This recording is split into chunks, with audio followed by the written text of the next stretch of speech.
When I first started my journey as an artist, I struggled a lot with realism, but then I found this old method that helped me discover the most transformative lesson in classical realism. You're not just supposed to copy the model, you're supposed to find the lie in your own drawing. And this 19th century method, the Barg drawing course, isn't just a bunch of copying exercise. It's a deprogramming tool. It forces you to stop trusting your brain's assumptions and start seeing the raw visual data.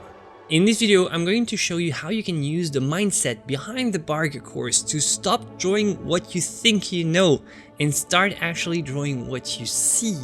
And if you want to practice with us and participate, you can download my free resource on my Patreon. It's totally open access. You don't need an email or anything. Just follow the link and download the picture and start practicing with us. The number one thing we have to think about is that our brains are biologically hardwired to deceive us. It's not designed for shape recognition. We most often refer to the symbolic mode. When we look at a drawing, like for example this one, this Barg plate, our brain instantly labels this as an eye, and it then retrieves a mental icon of an eye that would look like this. But I hope you can see the lie here. You inevitably draw this mental icon rather than the specific idiosyncratic shapes that you actually see when you look more carefully. Your brain does a lot of things in the background that you didn't ask for, just because it simplifies its understanding of the world. The brain simply just wants to make things more simple for you so that you don't focus on every little detail. It just wants to simplify by assigning a symbol to most of the objects that you can conceive. But the Barg method helps deconstructing this background task that your brain always does. It forces you to stop trusting your conceptualization of the objective world and trust only abstract visual data. It turns out you don't know how to see because your brain wants to see objects, doesn't want to see shapes. And this is the fundamental conflict between what we know and what we see. Our brain prioritizes efficiency. When we look at a familiar object, the cognitive shortcut is to access a pre-existing symbol that is linked to a concept, the idea of the nose, the concept of the eye, the symbol of the eye, rather than the unique, complex visual data presented on the plate. Something that would look more like that. Doesn't look like a symbolic eye here. For a non-artist brain, this is an eye and this is an eye, but ultimately both are the same. For an artist, they are not. This internalized symbolic understanding is the programming that the Barg method seeks to dismantle. The deliberate, laborious process of the Barg copy exercises forces a direct confrontation with this ingrained habit. Look at this. This is the beginning. This is how you're supposed to start a Barg copy. Only with straight lines during the blocking phase, at least, the very early stages, but even in the end, you still have something relatively simplified and sharp. The student is compelled to ignore the flowing curves of the object and instead treat it as an abstract series of measurable angles and length.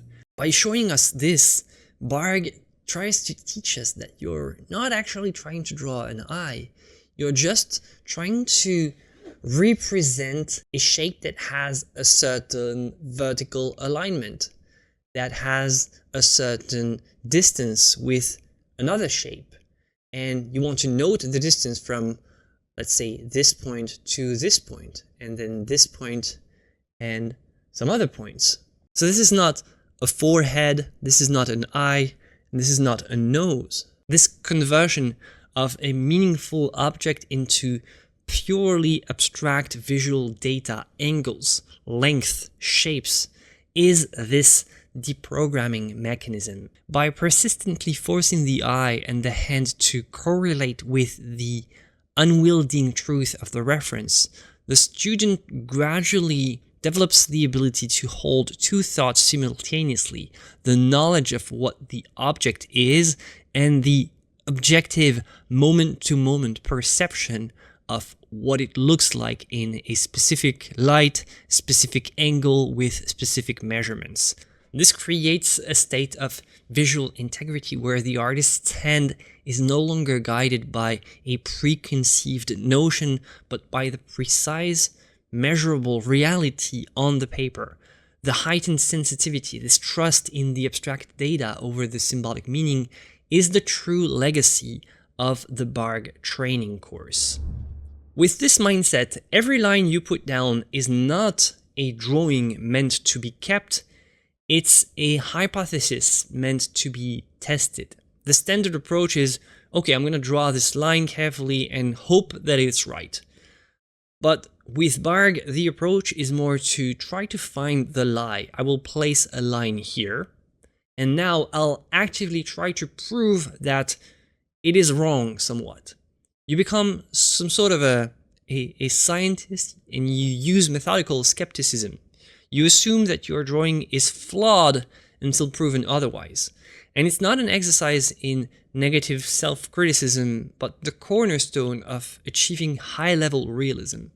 Far from being humiliating, this methodical skepticism is the only truly constructive approach that really bypasses the limitations of the human brain. This is the mindset that I've learned that really transformed my drawing process from an emotional hit or miss kind of thing that you do, into a rational, systematic process that takes you from nothing to a fully accurate drawing that looks exactly like the model.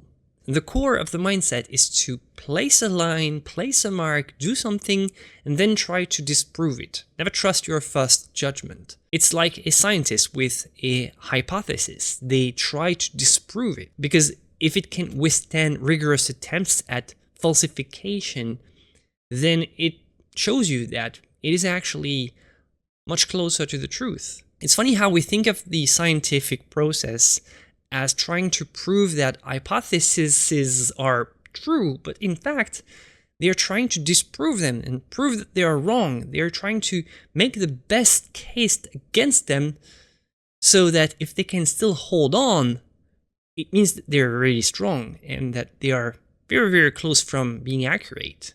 And this is the same thing that we do with art. We subject our marks, our lines, our angles, our shapes, our values to objective tests. We subject them to the plumb line, to some measurings, comparative flicks, mirror tricks. We're criticizing what we do, but we are not criticizing our ability to see. We're just treating the marks, the lines, the values, the shapes as independent data that must align with the objective truth. This is a state of mind that's difficult to adopt for many, as it is a frustrating one. It takes patience and it takes humility, which is something that a lot of us don't have anymore in our day and age. But imagine picking up the exact opposite of this state of mind, which would be assuming that every line, every mark, every shadow shape is immediately correct, just because you're so awesome.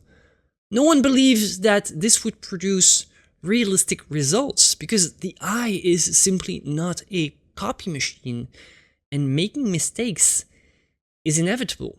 And the truth is, mistakes are not obstacles, but they are the fuel that keep the process moving. Every time you find and fix an error, you haven't failed, you have succeeded in refining your perception and making your drawing incrementally more accurate.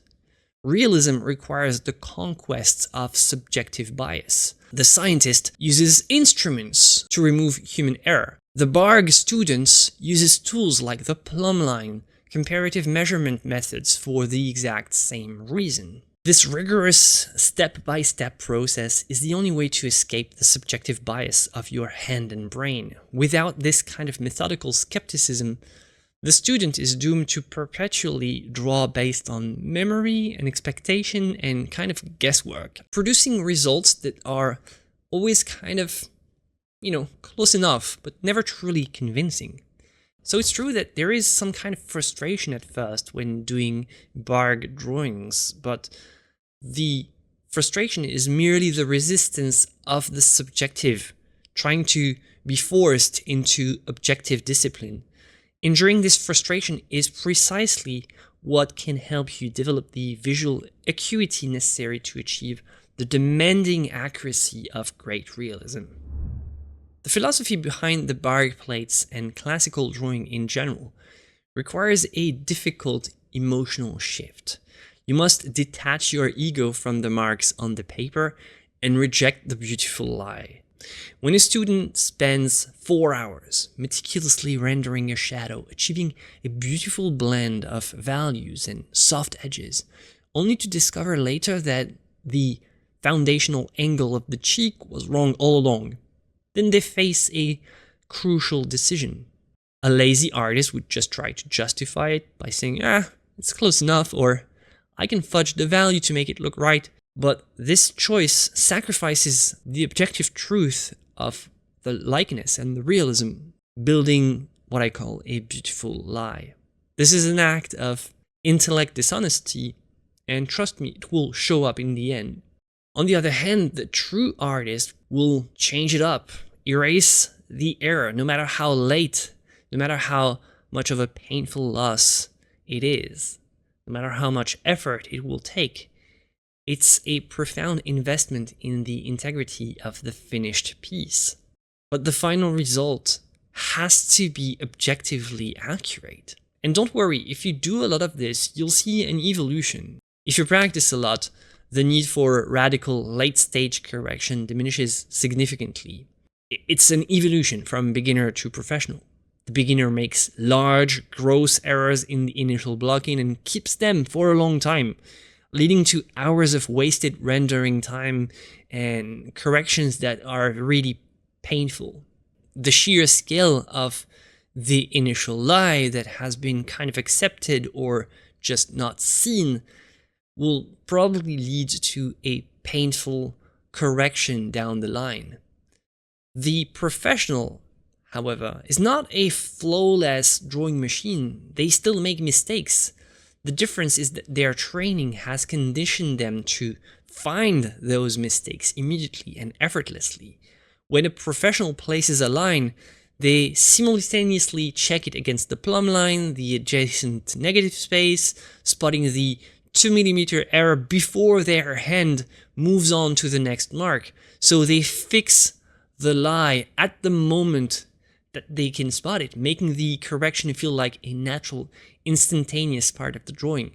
It almost feels like no mistake has been made, but actually there has been a tiny mistake, but it was corrected on the fly before anything else happens.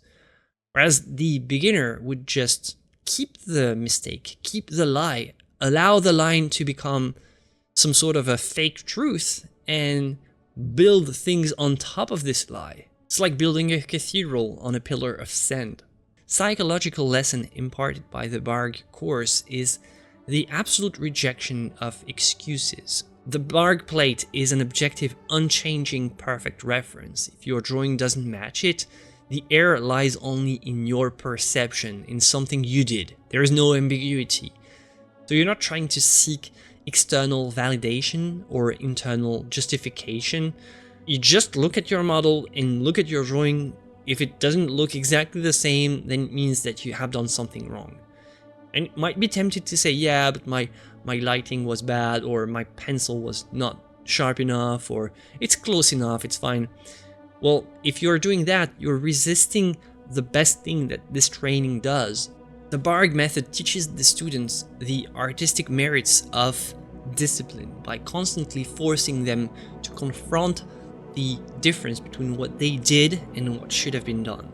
The training removes every possible excuse and cultivates a habit of unflinching self-critique. which is the best quality required for progress in realism, because ultimately you are never gonna get it first try, you always mess up. Messing up is part of the process, but you have to be aware of it and you have to be trained to deal with it. If you enjoyed this video, you can click here next. I'll see you for the next one, my friends, and until then, joy and inspiration to you. Bye.